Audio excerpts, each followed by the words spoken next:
ஜல்லிக்கட்டு காலை அணைக்கிறது போகும்போது ஜல்லிக்கட்டு காலை திறந்து விடுறோம் இல்லையா வாடிவாசல்ல, என்ன செய்வாங்க? என்ன செய்யணும்? விசில் அடிங்கப்பா, விசில் அடிக்கணும்னா நம்ம காலம் வருது, அணைஞ்சு பார்க்கறது அணைஞ்சு பாருன்னு சொல்ற மாதிரி நம்ம காளையாக வந்திருக்கின்ற நம்முடைய என்ன இவ்வளவுதான தாய்மாரெல்லாம் குழவை போடுவீங்க, அதெல்லாம் விட்டுட்டீங்க, எல்லாமே மறந்துட்டீங்கடா. நம்ம டாக்டர் சரவணன் அவர்கள் உங்களிடத்திலே இரட்டை இலை சின்னத்திலே வாக்கு கேட்டு இப்ப உரை நிகழ்த்துவார்கள். எல்லாரும் நல்லா இருக்கீங்களா? இப்படி ஆஸ்பத்திரியில் வரும்போது கேட்பேன், எப்படி இருக்கீங்க, நல்லா இருக்கீங்களான்னு கேட்பேன்.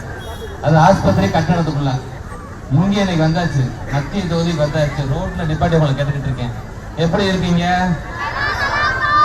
தொகுதி நல்லாவா இருக்கு? இப்ப நல்லா இருக்குன்னு சொல்றீங்க. உங்க எம்எல்ஏவை பாத்துறீங்களா? மதுரையில பாத்தீங்களா உங்க எம்எல்ஏவை? அமைச்சரா இருக்காருல, பாத்தீங்களா? எத்தனை நாளுக்கு ஒரு முறை வர்றாருங்க? வரவே மாட்டாரு. பெரியவங்க ஒரு நாள் வருவாரு, 4-5 பைக்கு மட்டும் திறந்து வச்சுட்டு போயிடுவாரு. ஆமா, அது வந்து நாடாளுமன்றம். இது வந்து இங்க அமைச்சரை கேட்டுக்கிட்டு இருக்கேன். ஆனா அவரு குரல் மட்டும் செல்போன்ல கேட்டுக்கிட்டே இருக்கோம். 30,000 கோடி 30,000 கோடின்னு அவர் குரல் மட்டும் கேட்டுக்கிட்டே இருக்கோம். ஆமா, எம்பியை பார்த்துருக்கீங்களா? இதுக்கு போது எம்பி ஓட்டு போட்டீங்கல்ல, போடணும் இல்லையா? ஓட்டு நீங்க போட எப்படி வருவாரு அவரு? அப்படியே நீங்களும் ரெட்டாளிக்கு போடுறீங்க. எல்லாரையும் போட சொல்லணும். இந்த தொகுதியில் இருக்க அத்தனை பேரையும் இரட்டை இலையில போட சொல்லணும். புரட்சி தலைவரின் சின்னமான இரட்டை இலைக்கு அந்த வாக்குகள் வரணும். புரட்சி தலைவி அம்மா, இவ்வளவு தாய்மார்கள் இருக்கிறீங்க, உங்களுக்காக எத்தனையோ திட்டங்களை கொடுத்தாங்க. சிங்க பெண்ணாக தமிழகத்தை ஆட்சி பண்ணாங்க. பக்கத்து ஊரு இல்ல, குழந்தை பிறந்த பொம்பளை பிள்ளையா இருந்தா சிசு கொலை நடக்கிறதுனால தொட்டில் குழந்தை திட்டம் கொண்டு வந்தாங்க. 4000 குழந்தை காப்பாற்றப்பட்டிருக்கு அந்த திட்டத்தின் மூலம்.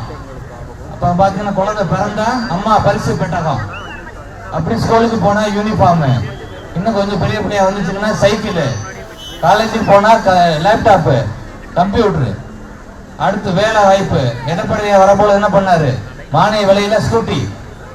இப்படி பெண்களுக்கு தாலிக்கு தங்கம் இந்த அரசாங்கம் சொல்லி வந்தாங்கல்ல, வாக்குறுதி கொடுத்து வந்தாங்கல்ல, செஞ்சாங்களா? கடனை பூரா அடப்போம்னாங்களே, 5 பவுன் நகை பண்ணாங்களா? பண்ணல. 1000 ரூபாய் கொடுக்குறோம்னு சொன்னாங்க, 2 வருஷம் கொடுக்கல.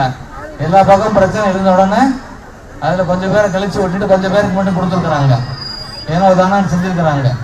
அப்ப இவங்களுக்கு எல்லாம் தண்டனை கொடுக்கணும்ல, இந்த ஆளு அரசுக்கு ஒரு கடிவாளம் போடணும்ல. அது எப்ப பண்ணுவீங்க? என்னைக்கு தேர்தல்? ஏப்ரல், இந்த மாசம் ஏப்ரல் 19ஆம் தேதி தேர்தல். இப்ப யாரும் மறந்துடாம செய்வீங்களா? நீங்க வாட்டுக்கு இன்னைக்கு ஏப்ரல் 1ஆம் தேதி ஏப்ரல் போட்டு சொல்லிட மாட்டீங்க கடைசி. அதை பார்த்துக்கோங்க. நாங்க போறோம் கேட்டுட்டு நம்பிக்கையா நீங்க ஓட்டு போடுவீங்க. போனா ஜூன் 4ஆம் தேதி வேற மாதிரி இருந்து போச்சுன்னா நாங்க தான் அன்னைக்கு ஏப்ரல் போட்டு பண்ணிவிட்டோம்னு சொல்லுவீங்களா? பண்ண மாட்டீங்க. இப்ப பழைய வேட்பாளர், கம்யூனிஸ்ட் வேட்பாளருக்கு ஏப்ரல் போட்டு கொடுப்பீங்க. இப்ப இருக்க அமைச்சர் அவருக்கே கொடுப்பீங்க, அப்படித்தானே? ஆமா, அவங்களும் வந்து ஓட்டு கேட்க வருவாங்க, அடிச்சு கேட்பாங்க. திமுக காரவங்கள அடிச்சும் கேட்பாங்க, கொடுத்தும் கேட்பாங்க. ஏமாத்துவீங்களா? திரும்பவும் ஏமாற மாட்டோம். நம்ம அந்த அளவுக்கு நம்ம விட்டால நம்ம ஏமாற மாட்டோம். இந்த முறை எல்லாரும் கண்ணை காட்டின மாதிரி நேர போய் 19ஆம் தேதி காலைல தூங்கி எந்திரிக்கிறீங்க, சோறு ஆக்குறீங்களா ஆக்கலையா, ஹோட்டல்ல வாங்கி சாப்பிட்டுருக்கீங்க சொல்லிடுறோம் வீட்டுல, நேர போய் பூத்துல போய் ஓட்ட ரெட்டை இலை சின்னத்துல போட்டுட்டீங்களா வரணும். ஜூன் 4ஆம் தேதி என்னும் போது இந்த தொகுதியில எவ்வளவு ஓட்டு? ஒரு 2.25 லட்சம் ஓட்டு இருக்குமா? மிஷினே குழம்பி போயிடணும். என்னடா 2.25 லட்சம் ஓட்டு தான் இருக்கு, 3 லட்சம் ஓட்டுல பதிவாயிருக்கு அப்படின்னு மிஷினு குழம்பி போற அளவுக்கு நீங்க ஓட்டு போடணும் ரெட்டை இலையில. செய்திகளை உடனுக்குடனும் துல்லியமாகவும் தெரிந்து கொள்ள சப்ஸ்கிரைப் பண்ணுங்க.